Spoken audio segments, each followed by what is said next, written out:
Welcome to Market Pulse by Airstrikes Capital, your daily briefing on the key market moves, sector trends, and investment themes shaping the day. Today is May 27, 2026. We're Elena and Marcus. Indeed. Today, we basically watched the equity market walk right into a trap. Wall Street essentially priced in world peace at 2 in the afternoon, only to face, military airstrikes at 6 in the evening. Correct. It was a complete regime shift in a matter of hours. Right.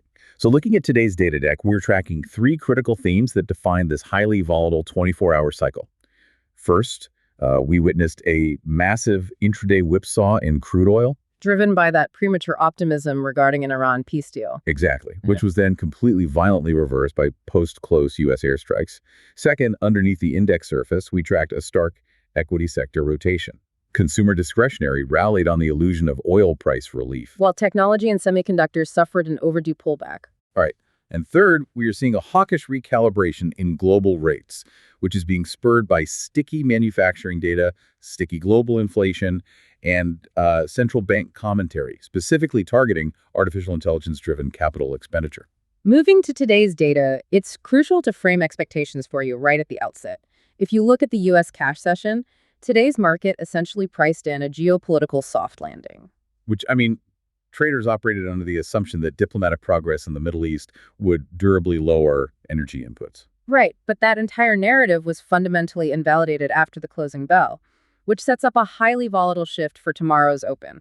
The market priced in a reality that just no longer exists. Understood. Let's start by unpacking that macro picture and this persistent hawkishness from global central banks. During the U.S. session, rate movements were relatively contained. Right, with a mild flattening bias. Exactly. To give you the specific figures from our daily desk data, the 10-year Treasury yield hovered around 4.502%. While the 2-year held steady at 4.060%. Correct.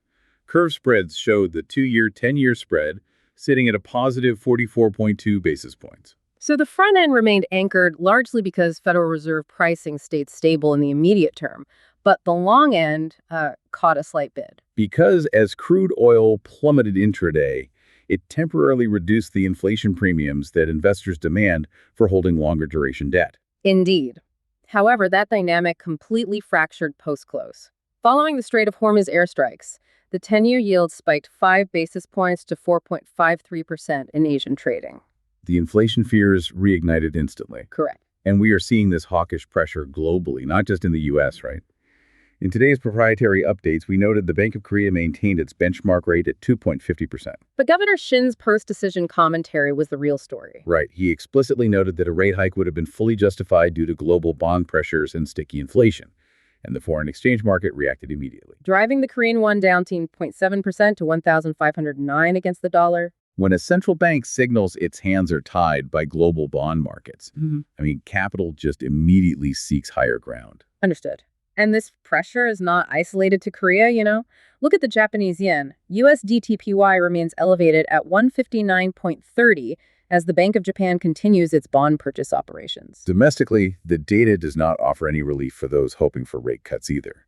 Today's Richmond Fed Manufacturing Index posted a massive beat. Right, coming in at 13 versus an institutional consensus of just 4. That is a 9-point beat supporting a higher for longer rate narrative.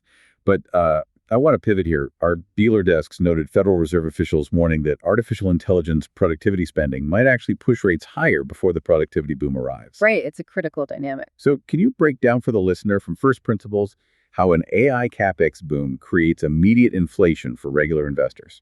It comes down to the wealth effect and intense resource competition. When hundreds of billions of dollars flood into tech infrastructure, building data centers, securing energy grid capacity, it drives up costs today. Right.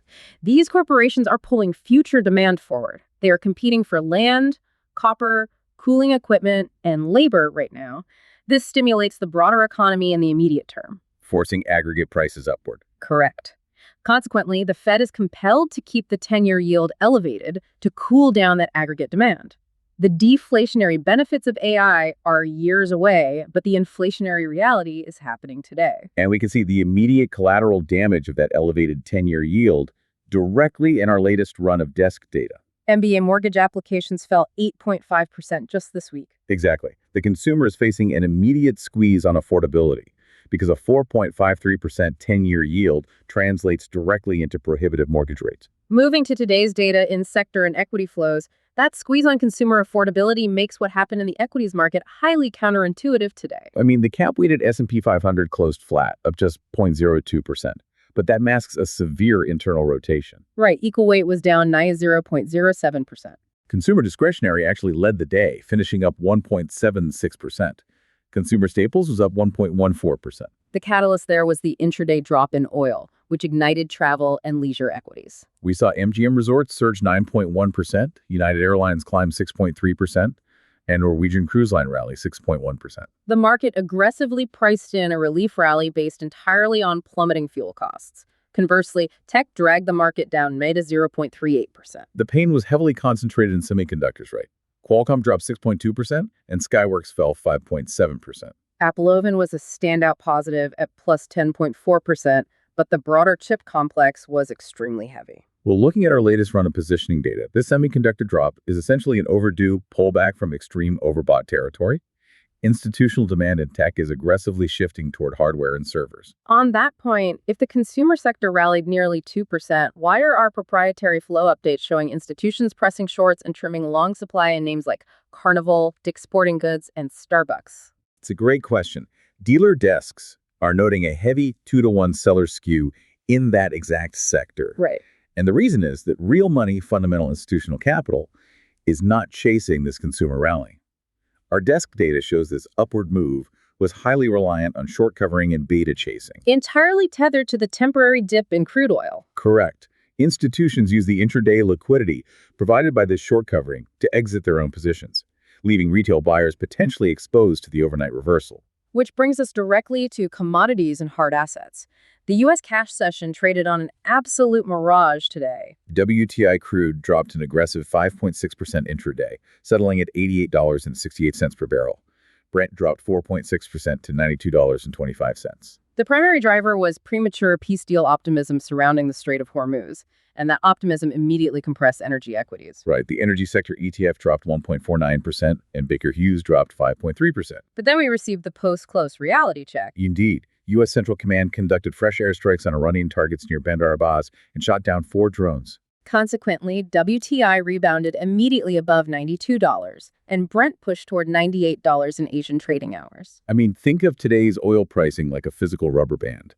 The intraday headlines pulled that band down to an absolute dovish extreme. But structural reality, the actual demand for safe shipping lanes never changed. Correct. So the minute we got the post-close reality check of those airstrikes, that rubber band snapped back violently. Let's examine hard assets in this context. Gold and silver dropped over 1% overnight. Right, because hawkish central bank holds, like the Bank of Korea we discussed, weaken their appeal as portfolio hedges. Copper remains the preferred cyclical exposure on dealer desks, tied heavily to that AI infrastructure build-out. Understood. So bringing this all together in our synthesis, we have to connect the dots across this sudden regime shift. The U.S. cash session attempted to price in a perfect soft landing and geopolitical relief. But the overnight data invalidates that setup. With the 10-year yield spiking, oil surging toward $98, and an Asian equity sell-off where the Kospi plunged 3.4%. We are witnessing a swift return to a geopolitical inflation shock regime. Markets are currently caught in a vice between 2 distinct inflation drivers. Right. On one side, you have the supply-side shock of the Hormuz closure restricting global energy flow. And on the other side, the demand-side shock of massive AI capital expenditures pulling resources forward. Correct. So, as we wrap up today's analysis, we want to leave you with a forward-looking puzzle from our internal research. Consider the divergence forming between energy credit and energy equities. Right. If crude sustains a hold above $92, energy high-yield credit, whether we're talking about BAA paper or even CCC debt, should fundamentally strengthen. Because their balance sheets benefit from robust cash flows. Correct. Even as energy equities face extreme geopolitical volatility.